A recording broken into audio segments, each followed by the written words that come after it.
dia, Bota a salve, cabecinha salve. pra dentro. Graças a Deus, hoje é sexta-feira. Rolê de sério. Rolê de sério.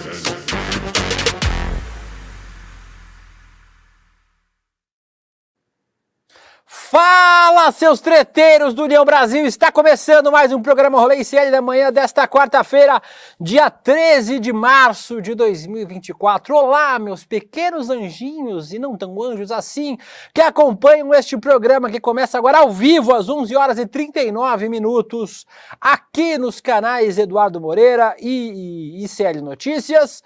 Falaremos hoje sobre muitos assuntos crocantes deste país, como, por exemplo, a treta do União Brasil. União Brasil faz muito jus ao nome, é Desunião Brasil. O partido herdeiro da ditadura e do bolsonarismo está em pé de guerra, literalmente, acusação de roubo, de incêndio de casa, está uma maluquice!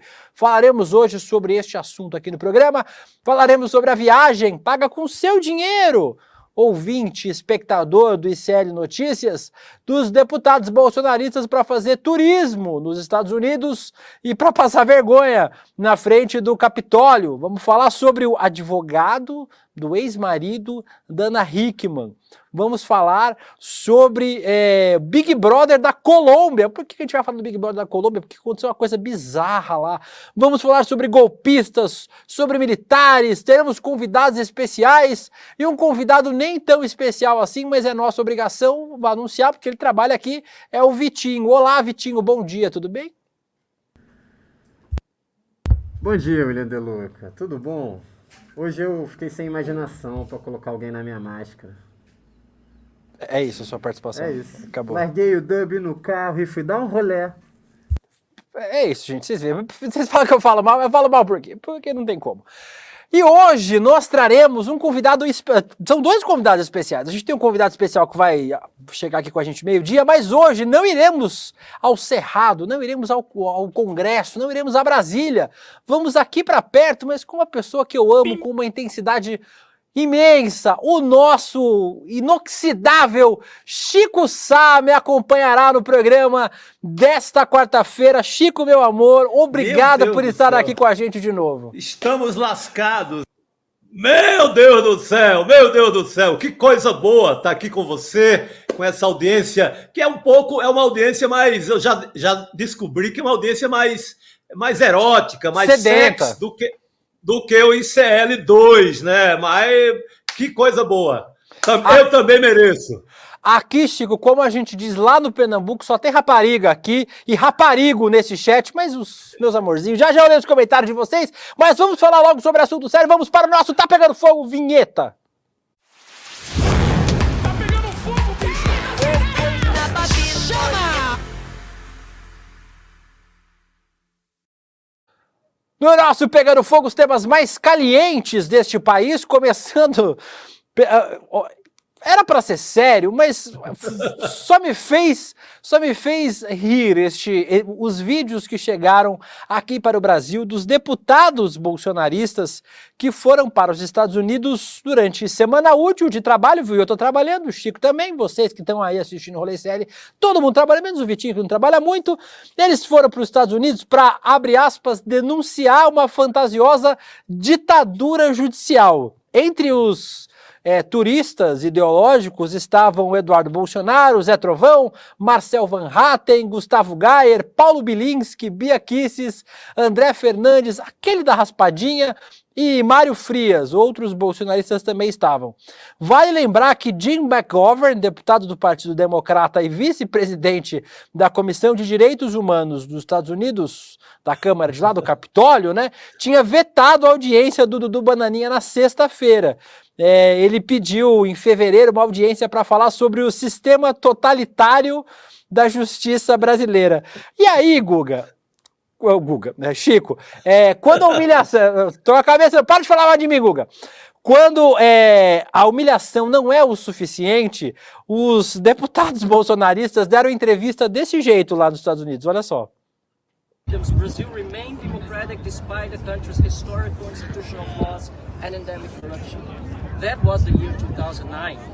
throughout the decade of 2010. O inglês do Van Hatten, eu não vou traduzir para vocês, o inglês do Van Hatten e do Eduardo Bananinha não são exatamente o inglês das pessoas que fizeram o inglês aqui no nosso Instituto Conhecimento Liberta, no nosso ICL.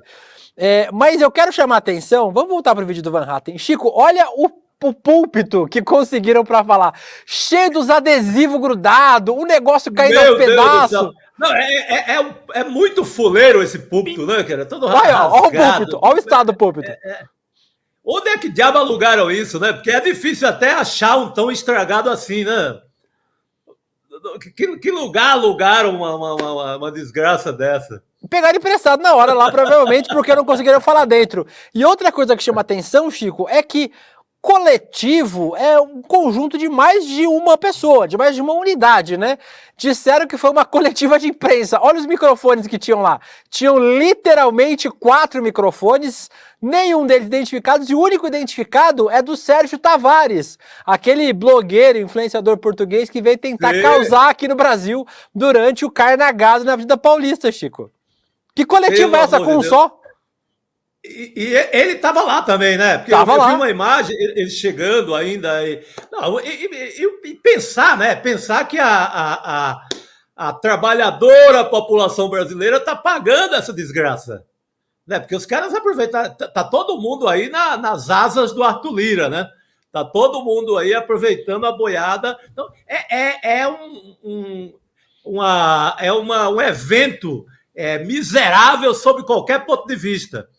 Não, é mentiroso e é a nossas custas. E isso é que é de lascar. Isso é que é para valer. Tu tá pagando, William. Eu tô pagando. A gente tá bancando essa desgraceira toda. A Samantha Alves fala que tá parecendo um cenário de filme dos anos 80, pano de fundo Detroit. O comunista de iPhone falando que parece um episódio do Chaves. A Sinara Castilho falando que até a coletiva dessa galera é fake. Nem o Alan dos Santos foi lá, né, Chico? Porque ele tá morando nos Estados Unidos, né? Nem ele foi lá fazer a cobertura desse evento aí. Tá tão perto. Lá nos Estados Unidos tem canal de extrema-direita.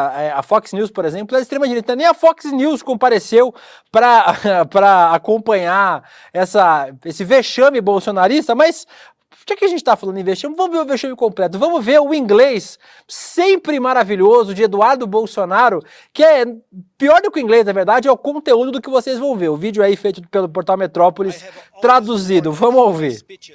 In the Congress about the dangers of my country turning into a Cuba or Venezuela with their concentration camps.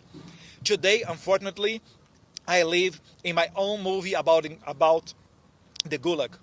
It's very clear that all this oppression and cruelty is just a step towards the ultimate goal, to imprison my father, the president who dared to put the interests of Brazilians first.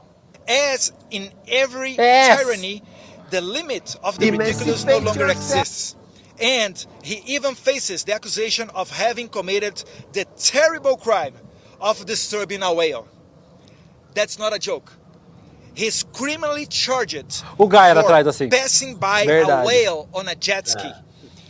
And the most impressionable thing is the complaint was made by Lula da Silva's environmental minister.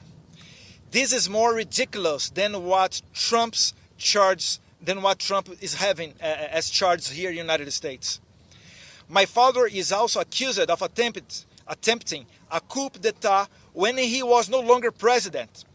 The judiciary, appointed by the Communist Party in power, want us to believe that my father waited to leave power, and when he no longer had the armed forces under his command, attempted a coup d'etat with elderly and unarmed women, all of these thousands of kilometers away from Brazil. Ô Chico, várias maluquices. O Saint Randall falou English, Burger Flipper Level, porque o Eduardo Bolsonaro... Lembra que o Eduardo Bolsonaro tentou ser embaixador do Brasil dos Estados Unidos? O homem da chapa, o homem do hambúrguer. E aí ele disse que, como grande mérito dele, ele tinha fritado hambúrguer no Maine, nos Estados Unidos, quando ele fez intercâmbio lá. Era o grande dado do currículo dele, era esse. É um velho The Books on the Table total, né? Eu só entendi Lula da Silva. A única coisa que eu entendi do inglês dele foi by Lula da Silva e nada mais. Hoje de manhã, Chico, a gente está recebendo um professor da UFMG falando, a gente falou sobre esse assunto. O Guest Buzz aqui lembrou que esse coup d'etat que ele falou aí, é que ele ficou com vergonha de falar coup, porque na verdade em francês é coup, e em inglês, citando o francês, eles falam coup d'etat, só que nem isso ele acertou. Agora, pior do que o inglês é o conteúdo, né, Chico? Dizer que o governo comunista foi implantado pelo judiciário. Dá para entender porque que não tem ninguém vendo o discurso deles, nem a imprensa americana leva a sério essas pessoas.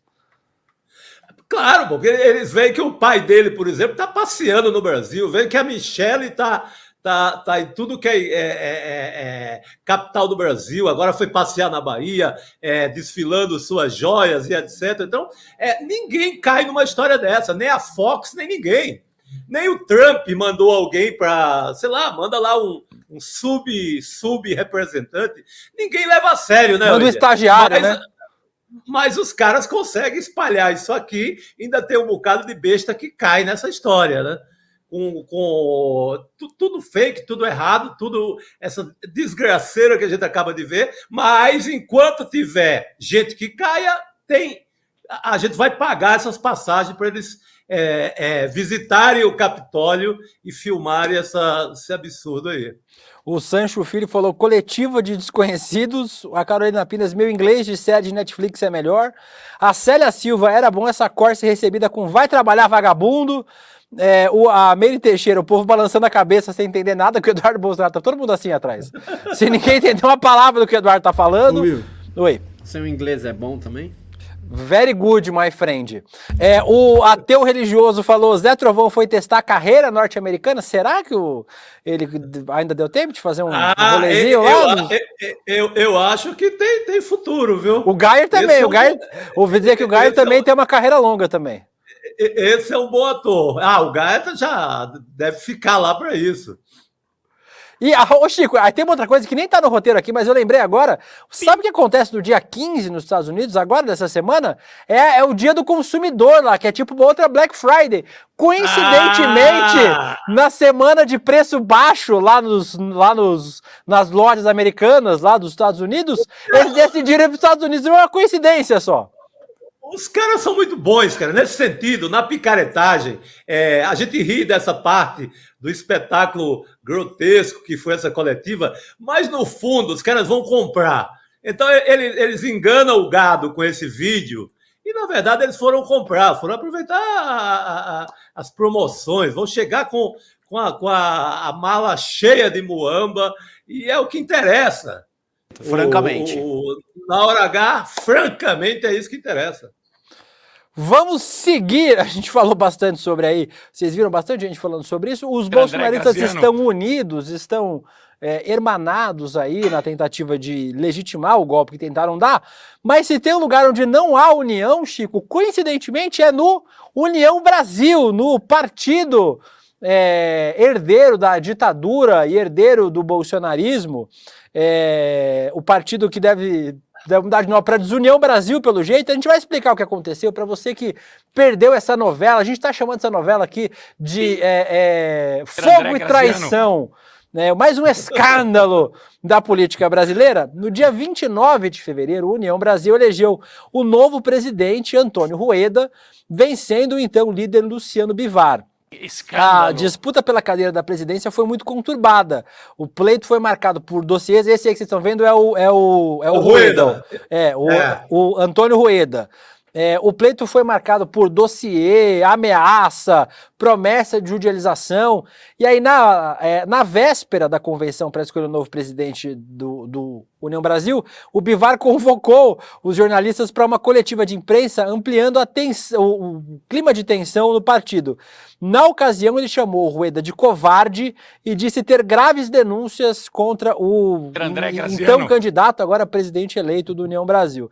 De acordo com o jornal O Globo, Chico, a guerra dos bastidores entre os dois chegou a envolver, inclusive, uma ameaça de morte nesse processo. E aí, um outro evento importante que aconteceu agora há pouco, na semana passada, foi o incêndio de duas casas, a casa do Rueda e a casa da irmã do Rueda, no mesmo condomínio que, coincidentemente, mora o Bivar, lá no Recife. Eu queria, Chico, que você falasse um pouquinho sobre esses personagens para a gente. Já eu trago mais informações sobre o incêndio, sobre outros fatores que envolvem os dois, mas queria que você falasse sobre essa treta no Desunião Brasil, Chico. Meu Deus! Boa, não, uma treta incrível, maravilhosa. Eu estou acompanhando assim acordo buscando novidades nessa treta. Eu conheço os personagens há muito tempo, né? O Rueda, ele foi um pouco o Bivar, com toda a desgraceira dele, ele promoveu muito o Rueda. Ele deu a mão ao Rueda, digamos assim. Eram aliados, né? Aliados. Os dois juntos, tentaram incendiar, destruir o Esporte Clube do Recife. Os dois eram da mesma diretoria do esporte. Então, imagina em que mãos o esporte estava.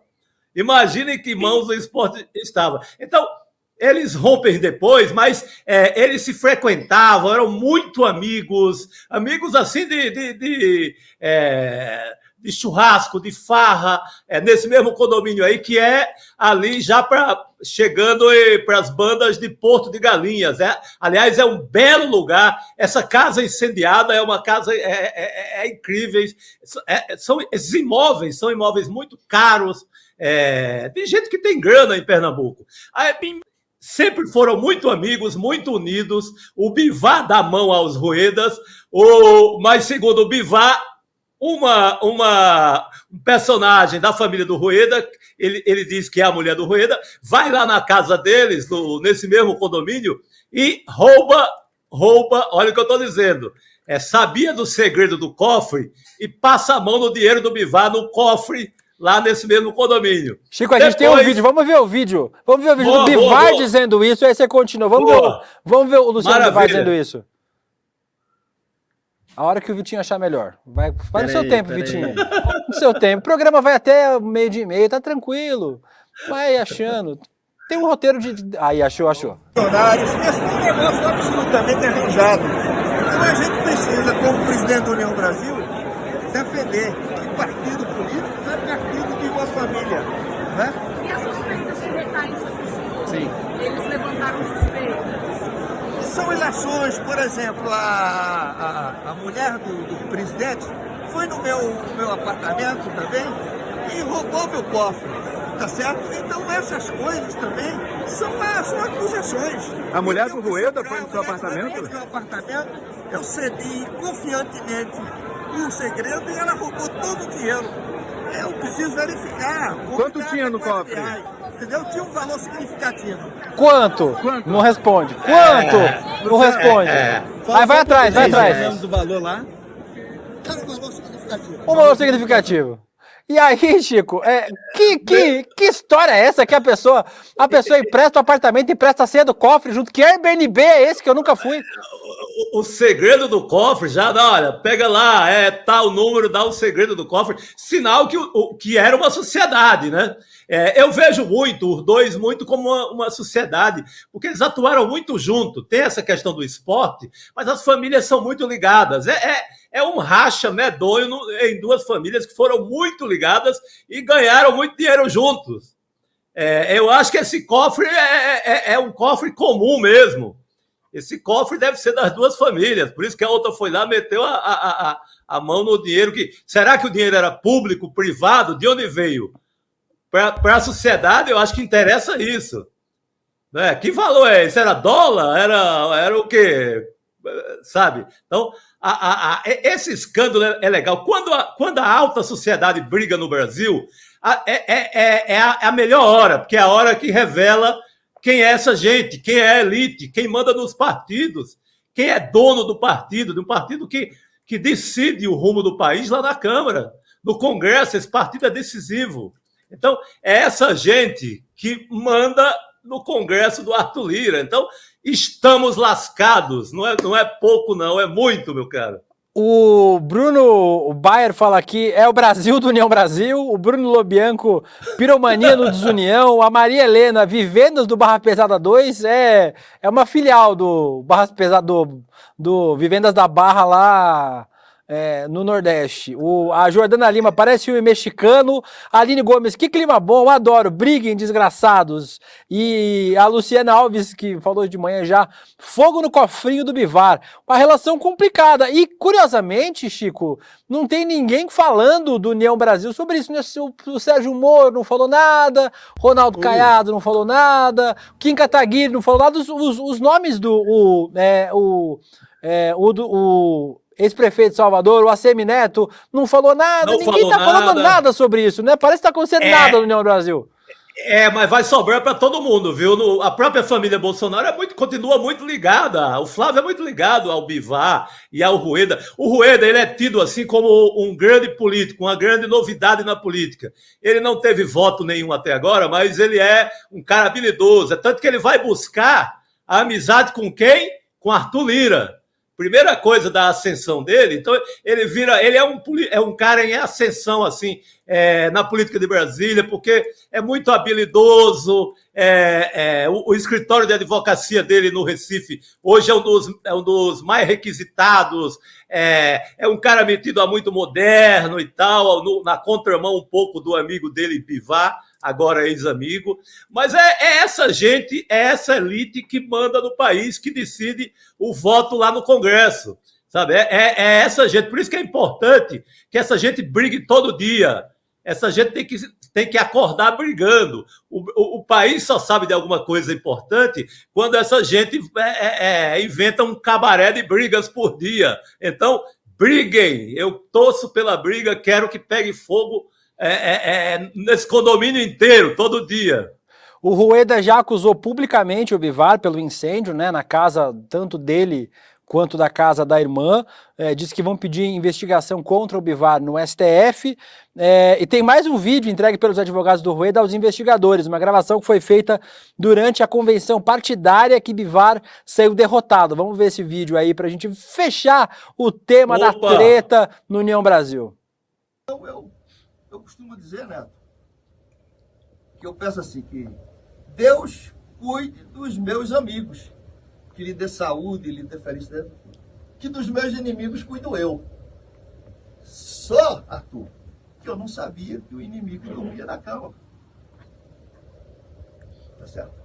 E não é nessa altura da vida que eu não falo o que eu quero, que eu não digo o que quero, que penso que tudo. Entendeu, Juscelino? Então essa história pura e crua de uma traição covarde, inominável, e com disfarçatez da família, entendeu?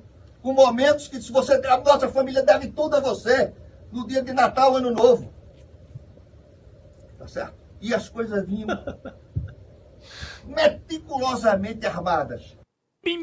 Ô Chico, que Deus cuide dos meus amigos, porque dos meus inimigos cuido eu, é uma frase que a gente ouve na máfia italiana, né? Mas aparentemente o Bivar tá na mesma pegada. No caso aí, a máfia pernambucana. Agora, o Bivar, na treta toda, ele tem razão nesse sentido. Há uma traição.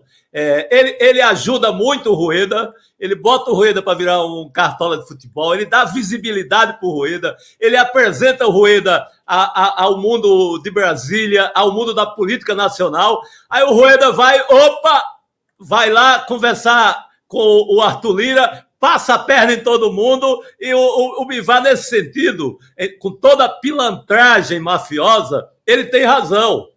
O Rueda passou a perna nele ligeirinho, fácil. Vamos chamar mais um último vídeo para a gente fechar esse tema, Chico. Hoje de manhã o Guilherme Amado trouxe esse vídeo de forma exclusiva de uma ameaça que o Bivar faria ao Rueda numa ligação. Eles estavam numa ligação telefônica e aí o Rueda fez uma ameaça, o Bivar fez uma ameaça a um parente do Rueda durante a ligação. Vamos assistir o vídeo aí que o Amado trouxe de forma exclusiva para a gente hoje cedo. E eu vou até atrás da tá? Presidente, não. Marcelo, deixa eu te falar. Cara, Tu tá vendo porque eu não queria falar? Não, aí. Meu irmão, eu vou pra Polícia Federal amanhã, vai ser um caco de cu ameaçando. Vai ser um caco de cu. Marcelo, fica aí, tu conseguiu tudo que tu queria, irmão. Eu evitei falar com o Luciano pra evitar isso. Tá entendendo? Meu irmão, tu presta atenção onde tu se meteu, Marcelo. Porque eu disse a tu desde o começo. E aí, Chico, a conversa Rapaz, seria uma isso não vai ameaça. acabar bem, não. Seria uma ameaça Isso que o não vai Bivar acabar. estaria fazendo a uma terceira pessoa. Esse pi que vocês escutaram é o nome da pessoa. Que o Amado cobriu o nome para não identificar quem era a pessoa que estava sendo ameaçada. Mas era um parente do Rueda sendo ameaçado pelo Bivar, Chico. Meu Deus do céu, eu conheço Pernambuco, isso não vai acabar bem. Olha, Já não acabou, né? Já botaram fogo na casa já. Não, mas aí até agora não teve nenhum tiro, ninguém morreu até agora, não teve uma coisa mais pesada. Tomara que não aconteça, mas foi longe demais. Você vê o ânimo aí do Rueda, é para bagaceira, é para confusão sem fim. E essa gente, repito, é a elite brasileira que está lá no Congresso decidindo as emendas da saúde pública, da educação nacional. Então, é essa gente que o Lula enfrenta, é essa gente que é aliada do Arthur Lira, da vaquejada à votação da emenda. Então, eis a elite brasileira numa demonstração incrível, explícita, numa bela confusão que acaba revelando quem ela é. Por isso que eu digo, viva a briga da elite nacional. Vamos continuar torcendo. É o meme daquele patinho comendo o sanduíche, né? Briguem, desgraçados, briguem que tá pouco. Oi. É porque eu só não entendi uma coisa, se você me permite perguntar. Quando ele falou que sabe que roubaram o cofre dele, ele viu? Ele deixou a pessoa roubar? É isso que eu não entendi. Entendeu? Parece que tinha senha, eram famílias muito unidas. Eles eram muito juntos mesmo, assim, viveram a vida inteira muito juntos. É que eu digo que o Bivar ajudou muito o Rueda nesse sentido. Na cartolagem, lá no esporte, na Sociedade Primeiro do Recife, depois com esse contato, o Rueda cresce no jogo com muita ajuda do Bivar. Aí passa a perna no cara, porque é política brasileira, é elite brasileira, aí passa a perna, aí vira um cabaré medonho, graças a Deus. Com isso, Chico, nós fechamos o nosso Tá Pegando Fogo e agora vamos para ela, vamos macetar juntos na macetada de notícias.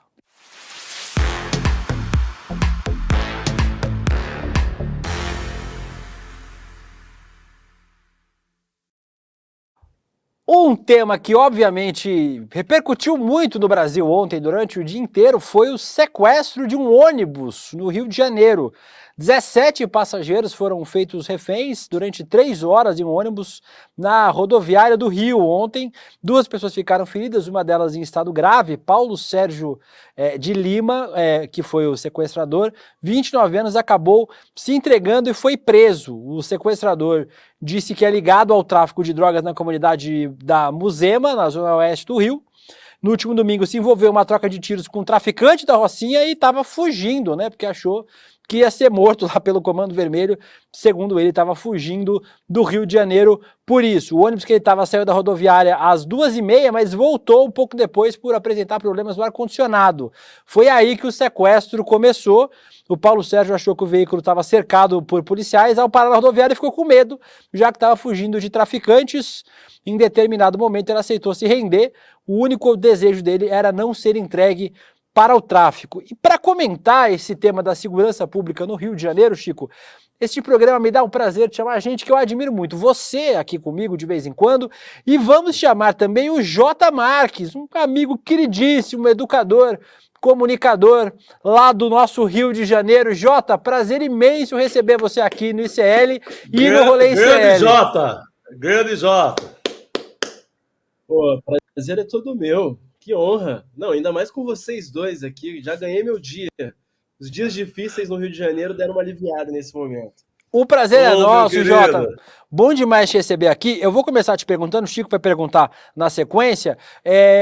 desde que isso aconteceu ontem no Rio de Janeiro, uma comparação óbvia com o ônibus 174, né? Se você é jovenzinho, foi em 2000, gente, tá velho, viu? 24 anos atrás, eu lembro desse dia. Se você não lembra dessa história, joga no Google, tem documentário também que você pode assistir. Obviamente as pessoas começaram a lembrar dessa história do ônibus 174, mas também teve muita gente que começou a falar que o homem que sequestrou o ônibus estava no semiaberto, que a gente precisa endurecer mais as penas das pessoas. Beleza, o Vitinho resolveu aparecer durante a entrevista. Que a gente devia endurecer mais as penas, não devia estar saidinha. Falar da saidinha, sendo que o cara nem estava em saidinha. Mais um caso desse ajuda a reforçar essa ideia que muita gente tem, impulsionada pela extrema-direita, de que a gente dá muita mordomia para criminoso no Brasil? A sua voz falhou bem no final da pergunta. Tô até fechando umas abas aqui da minha internet. Se você acredita que esse crime ontem, te lamentável no Rio de Janeiro, ajuda esse discurso da extrema-direita de que a saidinha, a gente tem muito benefício para bandido no Brasil, que não devia ter semiaberto, esse tipo de coisa?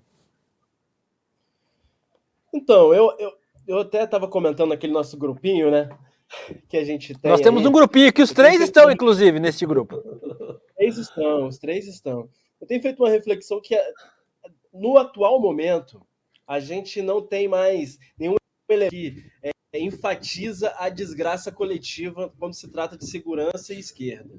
Por quê? Porque eu acho que a gente já perdeu a narrativa, a gente já perdeu esse debate. E aí parece ser um papo meio pessimista, mas eu acho que é preciso que a gente aceite que a gente perdeu o domínio sobre essa pauta e a gente não consegue mais dialogar sobre segurança pública com a massa de trabalhadores, com a massa de favelas, com as pessoas comuns. Por quê? Porque a gente tem questões a serem trabalhadas no nosso campo em que dá conta de responder às dúvidas das pessoas. As pessoas, elas não... Will? No ar, o som tá todo rodando no ar, gente. Tá todo mundo ao vivo, vocês estão ao vivo, a gente tá mostrando tudo pra todo mundo, é isso? Que beleza, é uma várzea este programa. Vocês sabem que fez isso, né, gente? O Leandro Demore, vocês sabem que foi o Leandro Demore que veio aqui e soltou os captos. É que meu retorno, gente, tá outra coisa aqui, viu? Então vocês precisam arrumar meu retorno aqui. Mas que beleza, é uma festa. Ainda bem que a gente não falou nenhuma bobagem, que não falamos mal de ninguém. Eu tô laranja, tá tudo ótimo. Vai dar tudo certo, o programa vai acontecer. Tipo, tem gente aqui dizendo que o ILTD fala baixaria aí, Deluca. Vocês viram como eu sou um gentleman, né, gente? Até fora do ar, sem saber que eu estava no ar, eu sou um amorzinho de pessoa. Vocês viram, né, gente? Tem um probleminha aqui na nossa conexão, mas voltamos rapidamente. Chico Sá já voltou? Tá voltando daqui a pouquinho ou ainda não? Tamo na área. Chico Sá tá aí, então bota Chico Sá. Chico caiu. Foi o Demore, porque na semana passada eu derrubei o Desperta aqui, na segunda-feira eu derrubei o Desperta, os cabos do Desperta, porque o Demore fica fazendo inveja com uma caneca que ele tem do Desperta, e eu falei que eu ia derrubar o programa dele. Agora ele, com inveja, ele tá aqui em São Paulo, derrubou aqui os nossos fios do rolê ICL, caiu o nosso roteador aqui. A maldição Leandro Demore. Mas vamos lá, o Jota vai entrar daqui a pouquinho. O Jota caiu, o Jota já voltou? Está voltando ou ainda não? Vai voltar. O Jota tá voltando, a gente tava falando... claro que todo mundo aqui tá falando que a culpa foi do Vitinho, não preciso nem falar pra vocês, que vocês sabem que a culpa é do Vitinho sempre. Não vai se defender não, vai se defender não. Vai se defender não, a culpa é do Vitinho. E aí a gente tá falando com o Jota Marques, e vai voltar aqui daqui a pouquinho, sobre esse sequestro no Rio de Janeiro, que volta a alimentar essa sanha da extrema-direita, né, Chico? Mas que tem muito eco nas pessoas, né? As pessoas sentem isso, né? Que tem uma crise de segurança que nada resolve. E aí o que resolve? É matar bandido, é deixar preso por 200 anos. É isso, né, Chico? Exatamente. Não, é muito fácil. A direita, esse discurso da direita, o Jota começou a falar uma coisa muito interessante, que a esquerda já perdeu esse bonde, né? Perdeu essa narrativa, para usar uma expressão da direita, né? E a extrema-direita tem uma vida muito fácil, porque ela chega só com a campanha. bandido morto, ela chega só com a arma para matar. Então, ela não precisa resolver o problema da segurança, ela não precisa falar de direitos humanos, até tem falado de direitos humanos agora, quando a sua turma está lá presa na papuda por conta da quebradeira do 8 de janeiro. Então, temos o inédito fato da extrema-direita falando em direitos humanos. Mas, normalmente, a extrema-direita tem uma vida muito fácil nesse tema.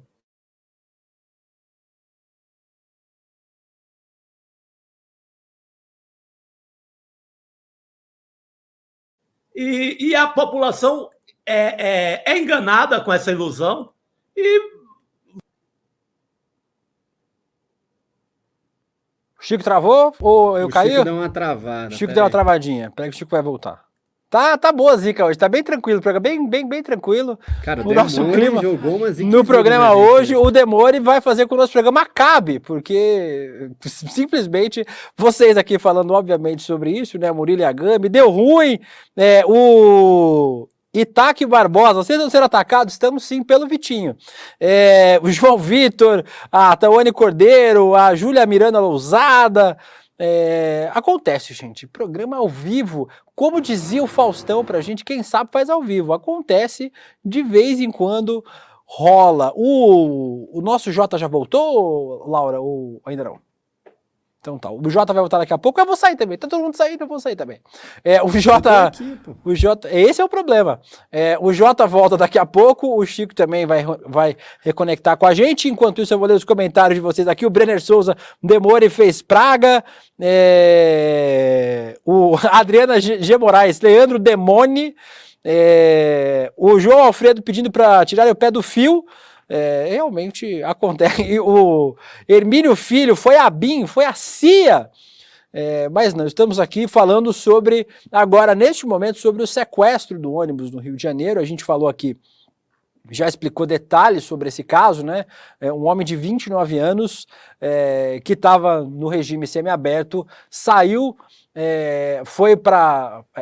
teve uma troca de tiros com um traficante, teve que fugir do Rio de Janeiro, segundo a versão dele, entrou no ônibus, o ônibus deu problema no ar-condicionado, voltou para a rodoviária. Quando voltou, ele achou que estava sendo cercado pela polícia, e aí deu a treta toda. O Jota voltou com a gente aqui?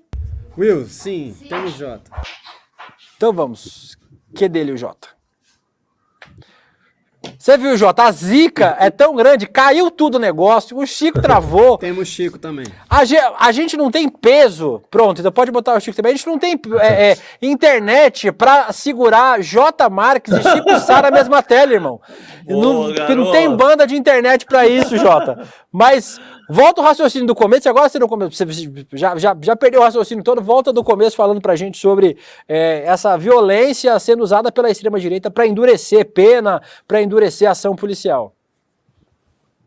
Não, sensacional. Tá sem áudio, Jota? Seu áudio tá desligado. Tô sem... Aí. Não, aqui tá ligado. Tô ouvindo, lá tá ligado. E pra gente, tá chegando aqui, gente? Eu tô ouvindo bem. Pode falar.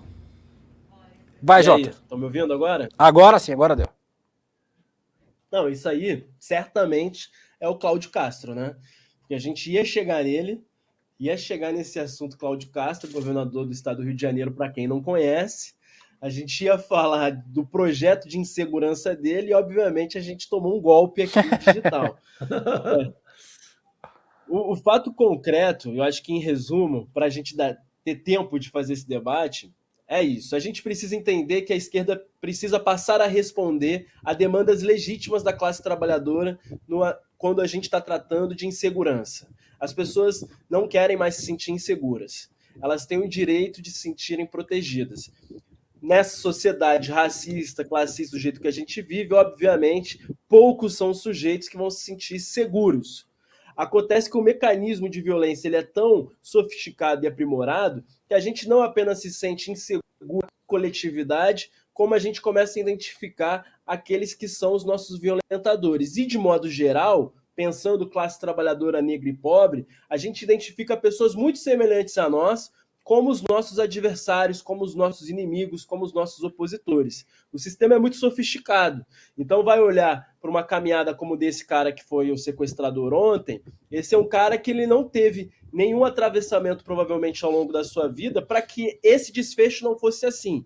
Mas sendo assim, a gente precisa tratar sobre ele. E aí eu acho que a esquerda também erra nesse sentido.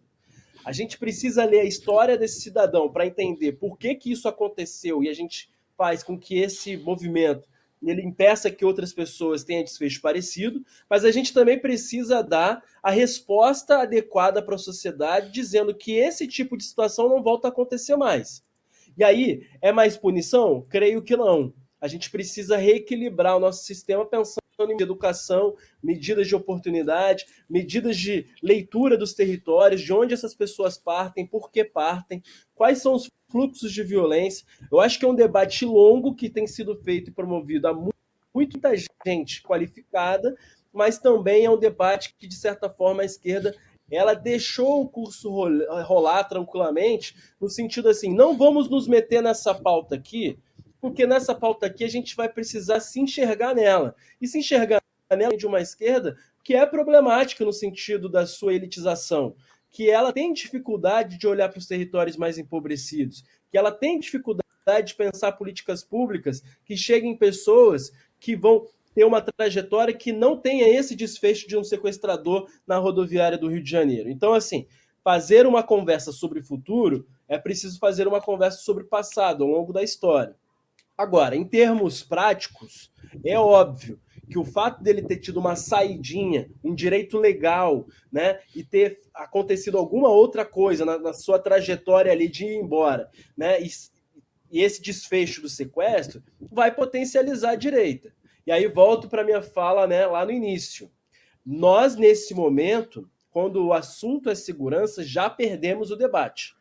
Então, eu acho que agora é hora de reorganizar as nossas reflexões, qual sociedade, qual modelo de segurança a gente quer e reapresentar para a sociedade. Nesse momento, o que vai ser dito é que o Jota, que o Willian, que o Chico é protetor de bandido, que está aplaudindo um sequestro numa rodoviária, que acha isso legal, acha isso bonito e quer que isso repita. Então, assim, a gente não tem tempo muito mais hoje para ficar respondendo a isso. Eu acho que o que a gente precisa se dedicar vamos apresentar um projeto de segurança que funcione, onde a gente não se omite do papel de regularizar e de se pensar, de fato, sanções para aqueles que cometem crimes. A gente não pode negar esse lugar, eu acho.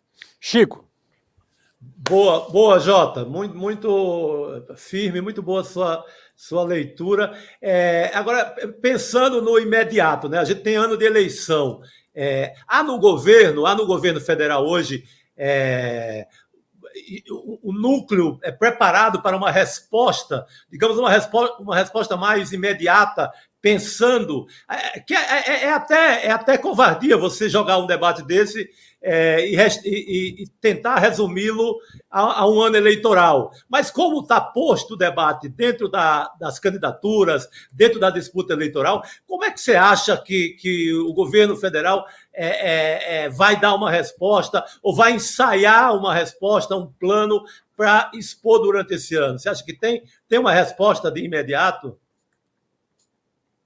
Então, Chico, eu costumo fazer uma provocação quando a gente trata de governo, de projeto nacional de segurança ou outros quesitos, que a gente olha para o Brasil como se ele fosse Duque de Caxias, uma cidade da Baixada Fluminense, e não um território de dimensões continentais, né? Onde o assunto segurança vai se dar de forma peculiar, diferente em cada lugar deste país.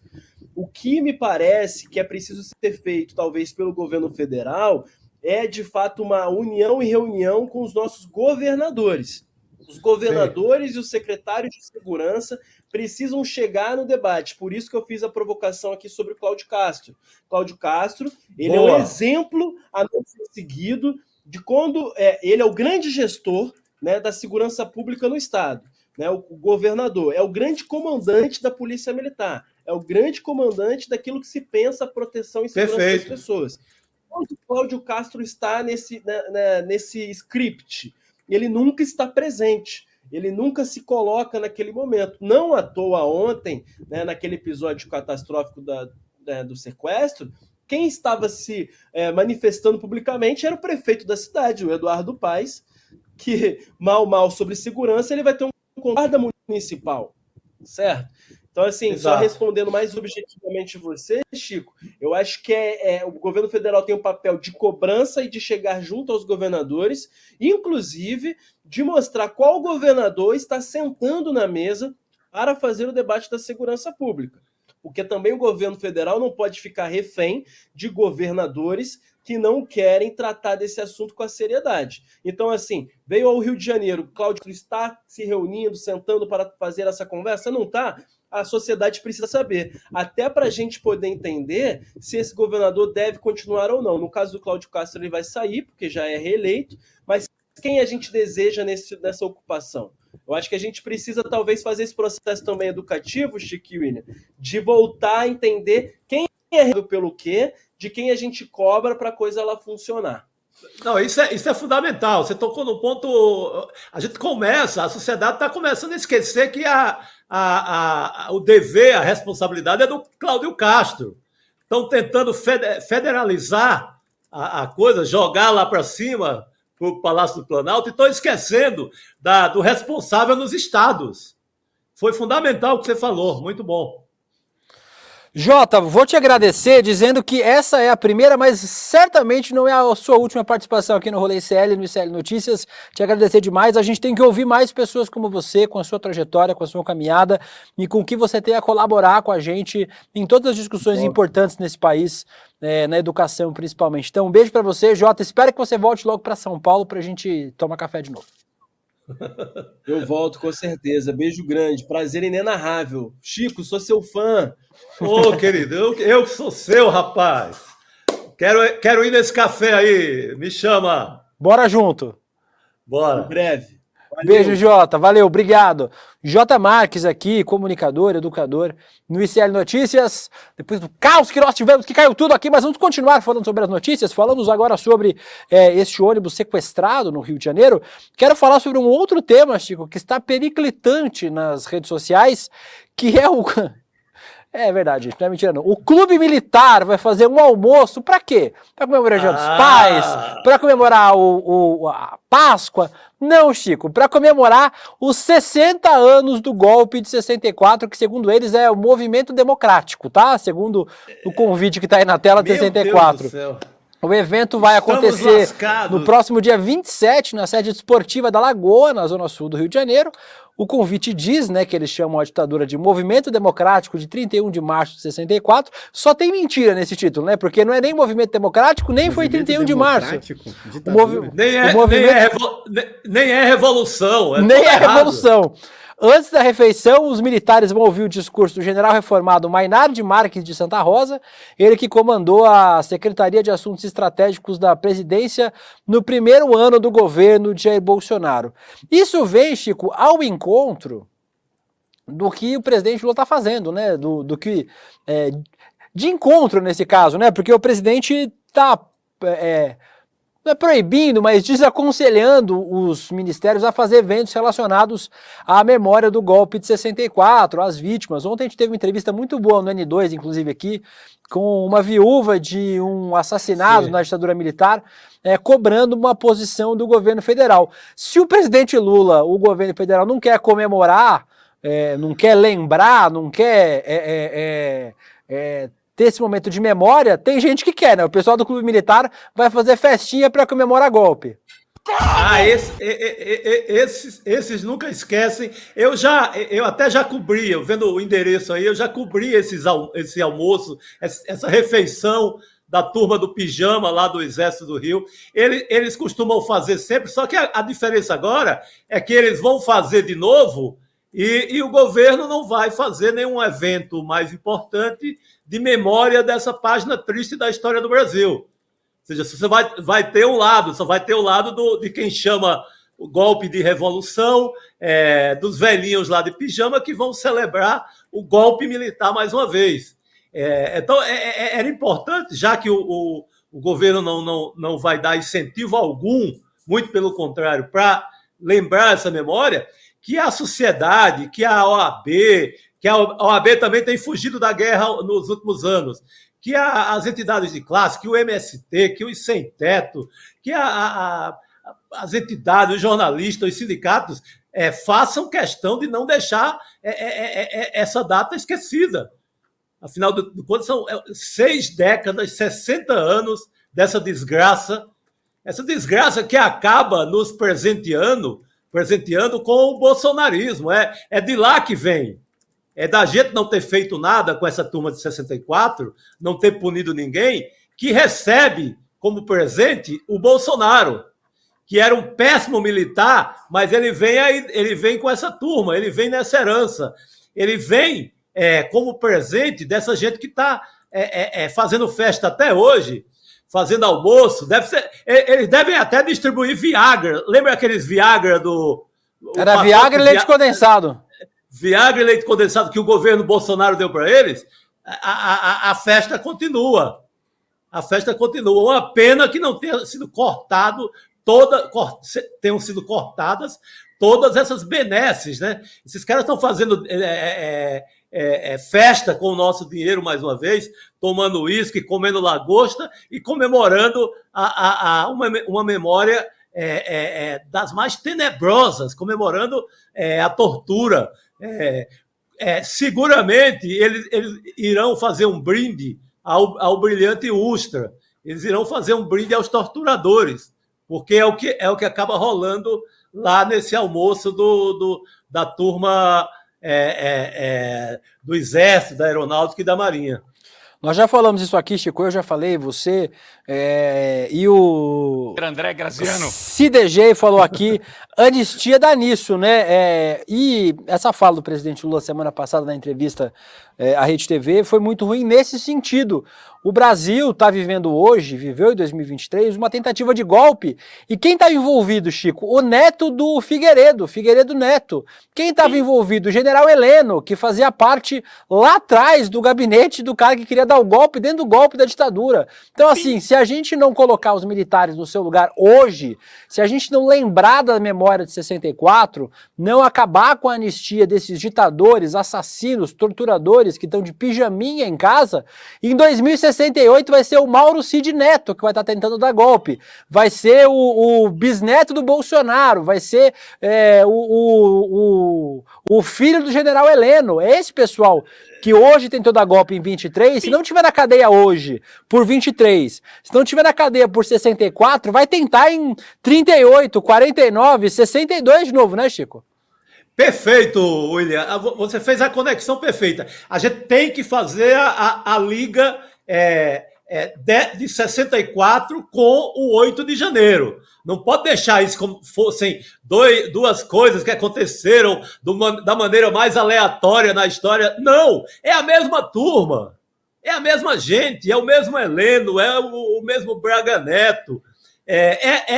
De certa forma, são os mesmos velhinhos que vão fazer esse brinde para torturador lá no Clube Militar do Rio de Janeiro, sabe? Então, é obrigação a gente passar a lembrar dessa memória e fazer esse link. Não dá para deixar a coisa solta, porque senão daqui a pouco até o Xandão esquece de punir também essa gente da agora. Então, pelo amor de Deus, não pode esquecer, é memória nacional. Tem um comentário maravilhoso aqui. Pra vocês verem que eu só falo mal do Vitinho, a Ana Cecília falou: o frame da pata de camelo do Bolsonaro na hora que o Chico fala em cortar alguma coisa foi absoluto cinema. Nessa o Vitinho acertou, só nessa. O Gabriel Caires disse que vão ter várias vírgulas novas do Chico no programa de hoje. Muito bom. O Chico é sempre bom, gente. Chico, garoto! O Chico é bom demais. O Matheus Botelho falando que o elogio, Will. Posso? Muito obrigado pelo já agradeceu. O Matheus Botelho falou que o Chico tá se divertindo com os efeitos sonoros. O André Graziano, que sempre entra. Esse André Graziano, pô. Maravilhoso. A Andréa Chagas falando que o roteiro tá diferente hoje. Tá um caos. Mas com isso, Chico, terminamos aqui a nossa macetada de notícias e vamos para um quadro novo. Quando você veio aqui da outra vez, não tinha esse quadro, mas agora tem o Mu, a hora do mugido. Vinheta.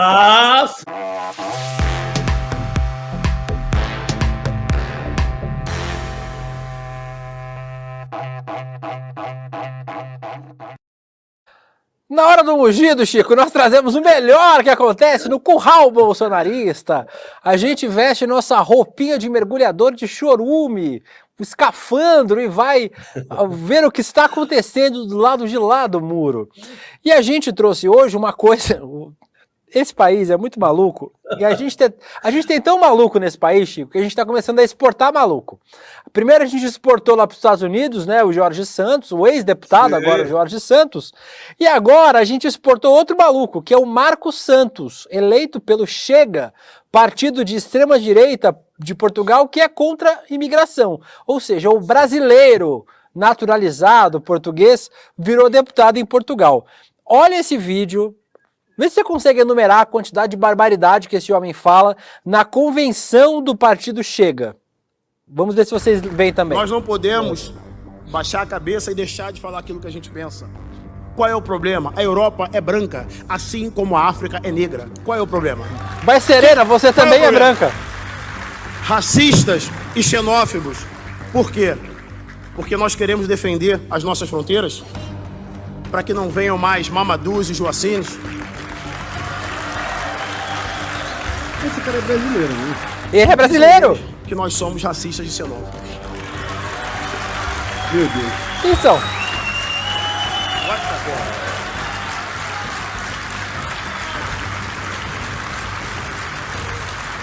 Xenófobo.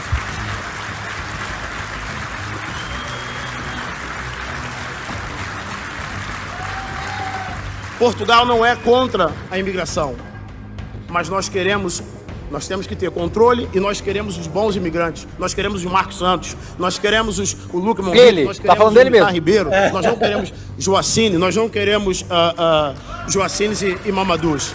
Quem sai do seu país para ir para outro país tem que respeitar as leis, tem que respeitar as normas e se adaptar. Se você não consegue se adaptar, volta para sua terra.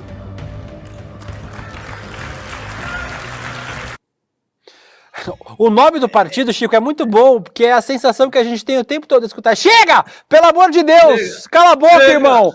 Porque o nível de xenofobia e racismo que esse sujeito exala na fala dele, lembrando que ele é um estrangeiro preto, ou seja, ele é um homem negro em Portugal, onde ele é um estrangeiro, apesar de ter se naturalizado, mas ele é um estrangeiro em Portugal. O nível de racismo e xenofobia que esse sujeito, lá pra frente da fala, ele elogia o Bolsonaro, diz que se ele não quisesse se adaptar, tinha ficado no Brasil para ser deputado junto com o Bolsonaro. É impressionante o quanto de absurdo esse sujeito falou em tão pouco tempo, Chico. E o que ele revela, né, Will? O que ele revela do que é o pensamento da extrema-direita, que é o pensamento que particulariza, que ele já foi, já está lá, já venceu na vida. Ele não quer que o vizinho dele lá da Baixada Fluminense, vá também. Esse não. Tem que ser eu que tenho agora que ser o deputado e não pode entrar mais. Então, é um pensamento muito egoísta, clássico da extrema-direita. Ele fala mal do brasileiro que chega lá agora para enaltecer a sociedade portuguesa. Meu Deus do céu, aí se aplica o meu Deus do céu com todo o eco possível. Não dá, cara, é incompreensível, mas é essa a lógica da extrema-direita para tudo. Você pode colocar aqui no Brasil também, que é o cara que tem uma ascensão social, o cara que sobe na vida, ele não quer que o vizinho dele também vá com ele. Ele não pensa no coletivo. Ele sobe para se tornar opressor, para bater no lombo do vizinho dele, que está tentando também ter uma ascensão social. Então, a nata da extrema-direita, é isso aí. A gente nem trouxe toda a fala dele por motivos de saúde mental de vocês, mas ele reforça depois, mais pra frente, Chico, uma ideia que a extrema-direita tenta impor no mundo inteiro, que aqui no Brasil não cola, porque a gente não tem a ameaça com todas as aspas do mundo, que a extrema-direita enxerga nesses países. Tem um podcast excelente para vocês ouvirem, fica a minha dica cultural de hoje aqui, o podcast Autoritários, da Folha de São Paulo, em que eles ouviram vários especialistas no mundo, viajaram para Hungria, para a Índia, para os Estados Unidos, para entender esse fenômeno recente dos líderes autoritários, em especial da extrema-direita. Essa galera criou uma teoria que eles chamam de Great Replacement, que é a grande substituição. Qual que é a ideia dos caras? Os muçulmanos, os árabes estão vindo aqui para a Europa, eles têm 10 filhos cada um, a gente tem um filho. Ou seja, daqui 100 anos, eles vão ser a maioria da população, a gente vai ser a minoria. E essa teoria funciona na Europa, nos Estados Unidos. Aqui no Brasil não funciona porque a gente é um país muito miscigenado. A gente não tem esse tipo de xenofobia com o estrangeiro de achar que estão vindo substituir os brasileiros. Mas na Europa existe isso. E o cara reforça esse tipo de ideia que não faz nenhum sentido. Não tem uma teoria sobre isso, né, Chico? Não, tem nenhuma, a não ser o egoísmo total do pensamento ali que vinga na extrema-direita, que é jamais o coletivo. Em vez dele estar preocupado com uma política que faça com que os brasileiros cheguem lá, que tenham direitos, que possam fazer uma trajetória como ele, não, é pau no lombo do brasileiro que chegar, porque eu já resolvi minha vida, os portugueses me elegeram, vocês que se danem, voltem para a Baixada Fluminense, voltem para o destino de vocês. Então, é esse pensamento que no Brasil a gente não tem essa questão da fronteira como tem em Portugal, mas internamente a gente tem muito disso. Você conhece muito bem Santa Catarina mais do que eu. Você tem núcleos de pessoas que pensam assim. Você tem a extrema-direita aqui em São Paulo, em vários lugares, que pensa exatamente nisso. Vamos separar aqui, esses são os bons e não entra mais ninguém no clube. É esse o pensamento da extrema-direita sempre. Isso é igual a cabeça aí do Santos, que acaba de ser eleito em Portugal. Esse cara ele vai ser um opressor. O primeiro brasileiro que for procurar por ele lá vai levar na cabeça. O Paulinho Filho falando aqui no chat, colonizado falando do país dos colonizadores, buguei. A Suelen Ferreira, os responsáveis pela hora do bugido ganham adicional de insalubridade? Não, a gente não recebe. E aí todo mundo falando aqui que é um absurdo, né? Um sujeito desse falar esse tipo de coisa. Aí, em Portugal, tá tudo bizarro nessa história. E pra gente fechar, Chico, só uma história mais bizarra do Gustavo Gayer. O Gayer sendo racista, gente, mas isso é novo, nunca aconteceu, né? Durante uma entrevista ao podcast Braddock, o deputado Gustavo Gayer disse que a queda na média de pontuação dos alunos da Universidade de Harvard aconteceu por conta das cotas raciais. Vamos ver o vídeo. Cotas raciais, cotas de gênero, qualquer outra cota somente prejudicam o ensino. Tá? Você pode ver, inclusive, o que aconteceu com Harvard nos últimos anos. A média da pontuação dos alunos formados em Harvard nos últimos anos declinou vertiginosamente, porque cotas raciais. O que é curioso, a minoria racial nos Estados Unidos, que são justamente os japoneses ou chineses, que sofreram também, que também foram escravizados, são excluídos de Harvard, porque quando eles entram lá, a pontuação dele é muito maior do que qualquer outra raça, é algo que é difícil. O que é, obviamente, mentira, né? O Gustavo Gayer tá mentindo, mas não é... Baseado em... Fonte Águas de Lindóia. Vale lembrar que em 2023, em outra entrevista, o Gustavo Gayer disse que as pessoas do continente africano não têm capacidade cognitiva e comparou a capacidade cognitiva dessas pessoas, dos africanos, com macacos. Não é a primeira vez, Chico, mas aparentemente nesse país, depois que você é racista uma vez e não acontece nada, você está liberado para ser sempre, né? Você vai repetindo. Esse senhor, esse parlamentar, ele está no lucro miserável, ele está num tremendo lucro. Ele já matou gente dirigindo embriagado. Ele ele comete crime de racismo pelo menos uma vez por semana, nada lhe acontece. O que vai fazer? Vai continuar a mesma história de sempre, dirigindo alcoolizado, sendo um sujeito perigoso, sendo racista. Esse a grande avenida para ele andar, para ele tá liberado. Esse senhor está liberado para cometer qualquer crime. E com isso, eu não queria terminar o programa não. Com o Chico, quando a gente tá com o Chico Sá aqui, eu queria fazer o programa até às 6 horas da tarde, até começar o N2, mas a gente vai partindo para os nossos finalmente, Chico. Vou chamar só pra gente, antes da gente encerrar aqui, obviamente, você que ainda não assistiu, amanhã, dia 14 de março, mais de 2.190 dias sem uma resposta definitiva para uma das perguntas que todo mundo faz: quem mandou matar Marielle e por quê? Que é importante também.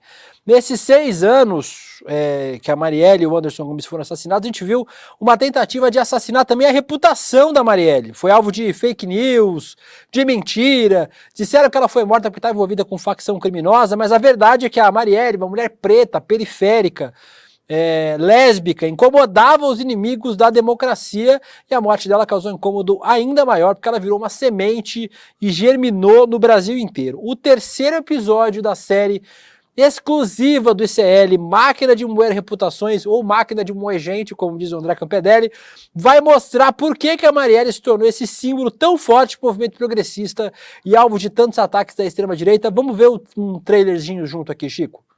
Boa. 14 de março faz 6 anos do assassinato de uma das vereadoras mais votadas do Rio de Janeiro e de seu motorista, Anderson Gomes. Marielle morreu vítima da violência e sua memória é também pouco a pouco golpeada todos os dias pela extrema-direita. Por que criaram tantas fake news contra Marielle após sua morte? Por que o legado dessa vereadora da periferia carioca incomoda tanto aos extremistas? Entenda em mais um episódio da nova série documental do ICL, Máquina de Moer Reputações. O episódio Marielle Franco, a vereadora que se multiplicou, já está disponível para assinantes do ICL. Para garantir acesso completo à série Máquina de Moer Reputações, acesse icl.com.br e faça agora a sua assinatura. Excelente, obrigado a Roberta Garcia pelo nosso trailerzinho aqui. Marielle Franco, a vereadora que se multiplicou, vai ao ar a partir das 8 horas da noite na nossa plataforma, então faça a sua inscrição para assistir agora, roleicl.com.br. Além da série na íntegra, você vai ter acesso a mais de 250 conteúdo, aula, filme, um monte de coisa. Chico, excelente série, né? É uma série que não deixa nada a desejar, inclusive tem a participação deste aí que está conosco, o Chico Sá na série, né? É uma série que não deixa a desejar nenhuma dessas séries aí de Netflix, Amazon, coisa nenhuma, né, Chico? Não, importantíssima toda essa série, um conteúdo maravilhoso, viu, Will? Para você que tem dúvida se a fake news da extrema-direita, como é que eles inventaram aquilo, como é que eles chegam a isso, com essa série você vai resolver essa história. Você vai ver que é uma verdadeira máquina de moer reputações. Isso valeu para Maria da Penha, para Marielle, para o Paulo Freire, que estamos vendo aí na tela. É um modus operandi, é uma máquina montada para destruir todos esses personagens históricos e que fazem a história do Brasil, fazem com que o Brasil seja esse país ainda possível, esse país que ainda merece o nosso afinco, os nossos sonhos. E uma máquina de amor é o que nós queríamos ter para dar amor para você, Chico Sá, meu amor. Volte sempre aqui no nosso Rolê ICL, a casa é sua e o nosso coração também. Um beijão, Chico, até quando você quiser voltar. Ô, querido, beijo, William, valeu, maravilhoso. Adorei o quadro novo do Mugido, pô, isso é maravilhoso, isso é sensacional. Beijo para a audiência, até a próxima. Obrigado, Chico. Obrigado também, Vitinho, nossa equipe. Um beijo para vocês. Beijo. Selma Belucci, Paula Wolff, Júlia Miranda, a Júlia Wolff quer 20 horas de rolê. Beleza, né? Beleza, Paula, a gente tem mais o que fazer. Quem mais? Cássio Pacheco, História e Resistência, e todo mundo tá assistindo aqui. A gente volta amanhã a partir das 11h30 da manhã. Beijo, tchau, fui, acabou. O objetivo é limpar a cena do crime para a macharada. E o trabalho deles era assassinar reputações.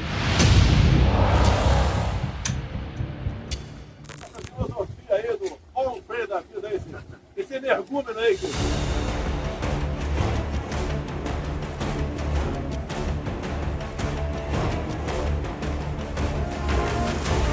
A família Bolsonaro tinha todo um esquema montado para atacar opositores virtualmente. Mas se a gente for lembrar, foi exatamente essa estrutura de questionamento que colocou em xeque as eleições de 2022. E deu no que deu.